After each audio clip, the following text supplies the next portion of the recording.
दोस्तों इस वक्त बैठा हूँ मैं दरभंगा के एयरपोर्ट पे। यू विल नॉट बिलीव कि सिर्फ एक कमरे का ये एयरपोर्ट है और इसके अंदर कोई भी रेस्टोरेंट नहीं है। अगर आप भूखे आ रहे हो अगर अंदर आ गए तो समझो आप भूखे मरने वाले हो। कोई भी अगर दरभंगा से ट्रैवल करता है कोई भी फ़्लाइट का, तो फ़्लाइट भी अक्सर 2 घंटा 1 घंटा डिले होगी। तो आप देख के सुन से समझ के आओ। मेरा एडवाइस है अगर ऑनलाइन चेक इन कर लिए हो तो 30 मिनट से 45 मिनट पहले आके ही कुछ करो। डिले फ़्लाइट का कोई मैटर नहीं है। ये है हाल दरभंगा एयरपोर्ट का।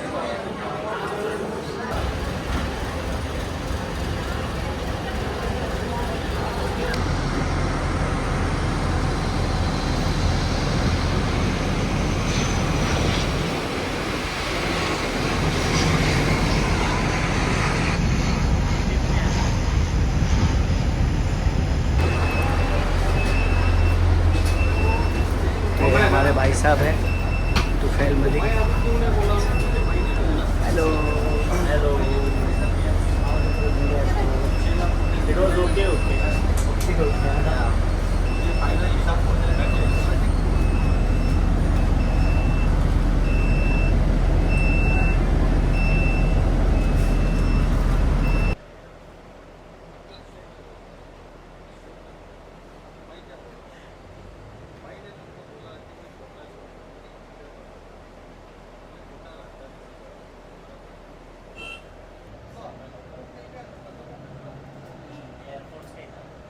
है ना।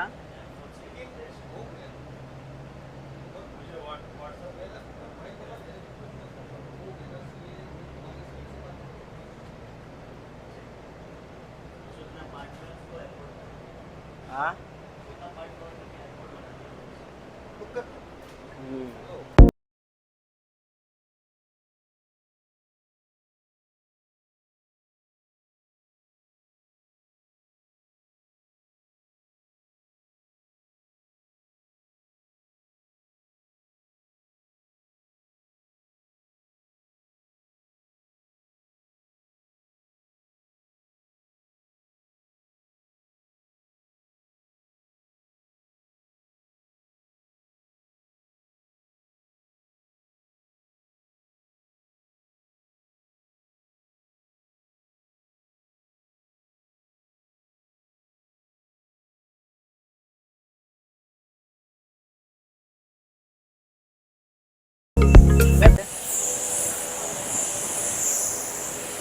तो दोस्तों ये है आपका स्पाइस जेट जो जाती है दरभंगा से मुंबई।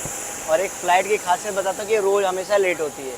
तो जब भी इस फ्लाइट से सफ़र करना ध्यान जरूर देना, जितना लेट हो उतना देर घर से निकल वेब चेक इन करके। ये फ़्लाइट हमेशा लेट होती है, टाइम पे कभी नहीं आती है। जितने भी मैंने टिकट बुक किए मेरे फैमिली के किसी के भी, ये फ़्लाइट अक्सर लेट होती है। ये मैसेज स्पाइस जेट को कि प्लीज़ इंश्योर करो कि टाइम पे आए, क्योंकि आप जिस सिटी में चला रहे हो उस सिटी में ये प्रॉब्लम ये ज़्यादा फेस करते हैं लोग। आप ध्यान नहीं देते हो। तो ध्यान देने वाली चीज़ है कि फ़्लाइट अक्सर लेट होती है। तो दिस स्पाइस जेट।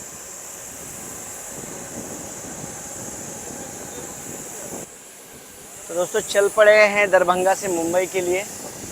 जर्नी रहेगी 2 घंटे 10 मिनट या 2 घंटे 30 मिनट का। फ़्लाइट है बोइंग 737। स्पाइस जेट की फ़्लाइट है। मुझे लगा एयरबस है 320 होगा, बट ये बोइंग 737 है। कैपेसिटी आई थिंक 166 पैसेंजर या 187 पैसेंजर की कैपेसिटी है इसकी। और जर्नी जैसा कि मैंने कहा, और टर्मिनल 1 पे हम उतरेंगे।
तो फाइनली वी आर लैंडेड। और मैं पहले बोल रहा था इसे कि उस तरफ पार्किंग है, लेकिन मेरी बात ये कभी नहीं सुनता है। मैं अक्सर बोलता हूँ, अक्सर मैं समझाता हूँ कि वहाँ पार्किंग होता है, चलो। तो दोस्तों finally we are landed in Mumbai. और ये मेरा शहर है जहाँ मैं पैदा हुआ, और मुझे हमेशा जब भी आता हूँ इस शहर में मुझे बड़ा अच्छा लगता है, अपना देश है। तो दोस्तों जो मैं ट्रेवल करके आया हूँ स्पाइस जेट से, दरभंगा की फ़्लाइट से, उस फ्लाइट के बारे में एक रिव्यू डालूँगा मैं।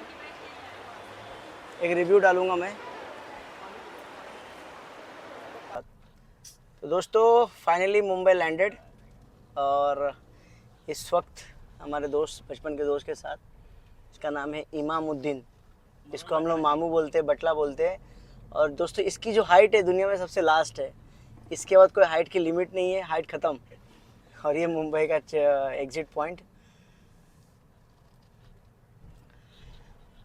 अभी हम लोग जाएंगे खाना खाने, क्योंकि सुबह से बहुत भूखे हैं, बहुत भूखे हैं। भूखे के पीछे सबसे बड़ा रीज़न स्पाइस जेट है। आप लोग सोच रहे हो ना क्यों, मैं बताता हूँ कुछ रीज़न। स्पाइस जेट का मॉडल ऑफ बिजनेस के बारे में थोड़ा सा बात करेंगे। पहले खाना खाने कहाँ जाना है? मारोल में हम खाना खाने जाएंगे। और खाना खाते खाते एक चीज़ बताना चाहूँगा दोस्तों, कि थोड़ा सा मैंने एक चीज़ें समझी है कि स्पाइस जेट का जो बिज़नेस मॉडल है वो कितना गलत है। सबसे पहले कोई भी नोटिफिकेशन नहीं आया दोस्तों, कोई भी नोटिफिकेशन नहीं आया उनका कि भाई डिले है। इवन जब मैं चेक इन करा रहा था उन लेडी से, जब मैं बोर्डिंग पास ले रहा था, एक सबसे बड़ी मिस्टेक मुझसे हो गई। मैं सबको पहले बताना चाहूँगा कि कभी भी ग्रुप बुकिंग मत कराना, क्योंकि जब बुकिंग कर रहे थे तो मेरे छोटे भाई से मिस्टेक हो गई कि उसने थर्ड पार्टी एक ऐसे ऐप को यूज़ किया जहाँ पे ग्रुप बुकिंग ऑप्शन होता है। अब ग्रुप बुकिंग में क्या होता है कि आप सीट सिलेक्शन भी नहीं कर सकते हो, एक्स्ट्रा चीज़ भी नहीं ले सकते हो, कुछ भी नहीं कर सकते हो, और आपको चेक इन पे जाना होता था। ऑटो चेकिंग सिस्टम भी नहीं लिया था सर हमने। एक और चीज़ सबसे बड़ी बात है, इसमें जो ग्रुप बुकिंग में होता है उसमें जैसे सीट सिलेक्शन करते हैं उनका पूरा पेमेंट मांगते हैं। अगर किसी और ने सीट सिलेक्ट किया, पे नहीं किया, तो आपको करना पड़ता है। मतलब डिफरेंट चीज़ें उससे हमारा लेना दे। बट ग्रुप बुकिंग मत कराना। इंडिविजुअल जब कराओगे तो उसमें बेनिफिट ये होता है कि आप वेब चेकिंग करके आप 30 मिनट पहले या 45 मिनट पहले जाके अपना लगेज ड्रॉप कर सकते हो। अब ग्लिच कहाँ पे आपको समझाता हूँ मैं, कि स्पाइस जेट कहाँ लोगों के साथ गेम कर रहा है, किस तरह से लोगों के साथ खेल रहा है। अब एक टिकट की कॉस्ट लगभग 10,000 रुपये थी दरभंगा से लेकर मुंबई की, लेकिन उन्हें 300 या 500 कमाने के चक्कर में लोगों के साथ कैसे खेल खेल रहा है। देखो, दरभंगा एयरपोर्ट एक एयरफोर्स एयरपोर्ट है। उनको पता है कि भाई यहाँ पे जो बंदे, एक तो बहुत दूर से आने वाले लोग, मतलब मैं कह सकता हूँ, ऐसा नहीं कि दरभंगा वाले लोग नहीं होंगे, आसपास के जो गरीब लोग हैं ज़्यादातर, जो बेचारे गल्फ़ पहुँचने वाले ट्रेवल ज़्यादा है, बिजनेसमैन आपको कम मिलेंगे, तो स्पाइस मतलब दरभंगा एयरपोर्ट को यूज़ करते as a connecting flight Spice Jet to other country, या इंडिगो की तो प्रॉब्लम नहीं, स्पाइस जेट के बारे में बात कर रहा हूँ मैं। सपोज करो उनको मुंबई जाना है तो स्पाइस जेट यूज़ किया उन्होंने। लेकिन स्पाइस जेट क्या कर रहा है, जब उस काउंटर पे चेक इन करते हैं, लेडीज़ को मैंने पूछा कितना देर फ्लाइट डिले है, वो बोलती है सर 1 घंटा। मैं बोला कैसे पॉसिबल है, जिस फ्लाइट ने 2 घंटा डिले मुंबई से किया, तुम 1 घंटा पहले कैसे छोड़ सकते हो? बोलते सर हमारे पास सिस्टम अपडेट नहीं हुआ है। तुम स्पाइस जेट के स्टाफ हो, तुम बोर्डिंग पास दे रही हो, वहाँ पे तुम्हें नहीं पता है। और स्पाइस जेट और एयरफोर्स का सबसे बड़ा दरभंगा एयरपोर्ट से रिक्वेस्ट है कि अगर कोई बंदा लगेज ड्रॉप करने आता है तो आप उसे अलाउड करो, अगर फ्लाइट डिले होता है तो बाहर जा सके, क्योंकि आपके इनसाइड में कोई भी खाने का रेस्टोरेंट नहीं है, कोई भी एक चीज़ देकर खा नहीं सकते, पानी नहीं ले सकते। आपको ड्रिंकिंग वाटर का दे दिया गया जो कि हाइजीनिक बहुत ज़्यादा है, क्योंकि ग्लास रखा हुआ नहीं है, आप कैसे पियोगे खुद का बॉटल लेके? कोई भी चीज़ की फैसिलिटी नहीं। सिक्योरिटी हुआ, एक कमरे का वेटिंग एरिया, और वेटिंग एरिया सबसे बड़ी प्रॉब्लम कि लोग वहाँ पे खड़े थे। आपने वीडियो स्टार्टिंग में देखा होगा, लोग खड़े थे। अब स्पाइस जेट एक भी अनाउंसमेंट नहीं कर रहा है कि भाई फ्लाइट और डिले है, डिले कुछ नहीं। भाई आपको मालूम है कि आपकी फ्लाइट 2 घंटा का डिले हुई, और जैसे ही बंदे फ्लाइट के अंदर पहुंचते हैं आपको फ्री पानी सर्व करना चाहिए स्टार्टिंग में, और कोई ना कोई आपको एज ए सैंडविच कुछ देना चाहिए, क्योंकि आपने 10,000 रुपया लिया और आप 200 रुपया का 200 रुपये का सैंडविच नहीं दे सकते हो। लेकिन आप क्या कर रहे हो, आप उसी समय हर एक जगह दो, एक राइट से और एक लेफ्ट से, ऊपर से दोनों चल रहे हो, बेच रहे सामान। भाई पॉपकॉर्न बेच रहे हैं, नूडल बेच रहे हैं, एक कैशोनट बेच रहे हैं। कैशोनट जो कि 50 रुपये की कीमत वाली हो 200 में बेच रहे हो आप। एक चाय 100 की बेच रहे हो, चलो ठीक है, लेकिन आपकी फ्लाइट डिले हुई है तो अब नहीं, डिले खुद कराया जाता है। ये आप क्यों डिले कराया जाता है, उसके पीछे एक लॉजिक है। क्यों ये फ्लाइट दरभंगा से मुंबई की फ्लाइट हमेशा डिले होती है, उसके पीछे लॉजिक ये है कि डिले होगी तो अंदर कोई रेस्टोरेंट नहीं है, कुछ नहीं, तो लोग हमारे से लेकर ही खाएंगे। कितना मतलब एक ह्यूमैनिटी खत्म हो गया है। एक ह्यूमैनिटी खत्म हो गया है कि आपकी फ्लाइट रोज जब डिले हो रही है तो मुझे शक हुआ, मैंने स्टडी किया। आप इस फ्लाइट को, आपको मालूम है आप कुरियर के लिए यूज करते हो, हमको कोई प्रॉब्लम नहीं, आप करो अपना बिजनेस। बट आपको जब पता कि दरभंगा के अंदर एक सिक्योरिटी चेक होने के बाद कोई भी रेस्टोरेंट नहीं तो आपको फ्री फूड देना चाहिए, क्योंकि आपकी फ्लाइट डिले होती है, कभी कभी 4 घंटा डिले होती है। You are playing with the people, you playing with the law. शायद इंडियन गवर्नमेंट को ये नहीं दिख रही है, शायद दिख रही है, मुझे नहीं पता, शायद दूसरे एयरलाइन भी आपसे मिल चुके होंगे, लेकिन ये गलत है। ये ह्यूमैनिटी के नाम पे गलती है, क्योंकि आप 10,000 का टिकट बेच के आप फ्री पानी तो देते हो, लेकिन बहुत बाद में देते हो, और बहुत स्लो सर्विस है आपकी, इतना स्लो सर्विस कि और लोगों का भूखा करने लगते हो। तो मेरा रिक्वेस्ट है उन लोगों से जो स्पाइस जैसे ट्रेवल करते हैं मुंबई के दरभंगा से, उनका एक एडवाइस है कि आप डायरेक्ट वेबसाइट से बुक करो, वेब चेक इन करो, और वेब चेक इन के पहले 45 मिनट पहले ट्रेवल करो। और हमेशा जो फ्लाइट मुंबई से SG115 आती है उसके देखो कितना देर डिले हुआ है, उतना ही डिले आपका दरभंगा से होगा। तो मुझे लगता है ये वीडियो थोड़ा कड़वा लगेगा अगर स्पाइस जेट इसको देखता है, तो मैं तो जो मैंने देखी, जो मैंने फील की, वो मैंने बता दी दोस्तों। स्पाइस जेट का ये, तो ये है मेरा मुंबई,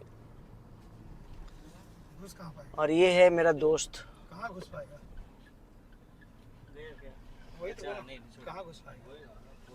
ये है हमारे बचपन के इनके तुफेल के दोस्त अनीस खान। अनीस साहब। ये तो बहुत डेंजर लग रहे भाई देखने से, चेहरा ही डेंजर लग रहा है। साउथ इंडियन तो विलन लग रहे भाई, वो साइड के नहीं होते जो डिशुम डिशुम वाले। पैर पहुंच रहा है क्या? अरे हाँ, ब्लॉग में डालने वाला बेटा, सही से बोलना, वरना वो। सही तो बोल रहा हूँ। हाँ तो ब्लॉग में डालूंगा। ये पैर भी नहीं पहुंच रहा है, देखो आप ड्राइविंग कैसे करते हो इतना छोटे हाइट में। 4.3। हाँ, छोटे हाइट में ही तो एक तो मुझे इसके साथ डर लगता है यार, लेग नहीं पहुंचता है इसका, एस्केलेटर पे ब्रेक पे मेरे को डर लगता है, घबराहट होती है। चला एक जमाना याद है मुझे कि साला एक्सेलेटर नहीं मार पाया था ऊपर, याद है ना? टेढ़न से तो डर गया था, जय कुछ अलग। टेढ़न से बोला लगता गया आज। और ये पेप्सी पी रहे हमारा रणवीर सिंह से, देखो ब्रिज के नीचे से ले लो। और कहाँ से लोगे? ऊपर से लोगे? अंधेरे नीचे से ही है ना चाचा? ये बचपन में यहीं पैदा हुआ, लेकिन इसे ये नहीं पता कि ब्रिज के नीचे से हम लोग को जाने का है साकिनागर की तरफ। क्या यार, आप भी ना यार भाई, ड्राइव तो कर लेता है यार, एस्केलेटर पे पकड़ना आता है इसके। अच्छा ठीक है, फर्स्ट राइट, सेकंड राइट ले लो। एक ही राइट ही देना है आपको, चाहे जो ये वाला सही था।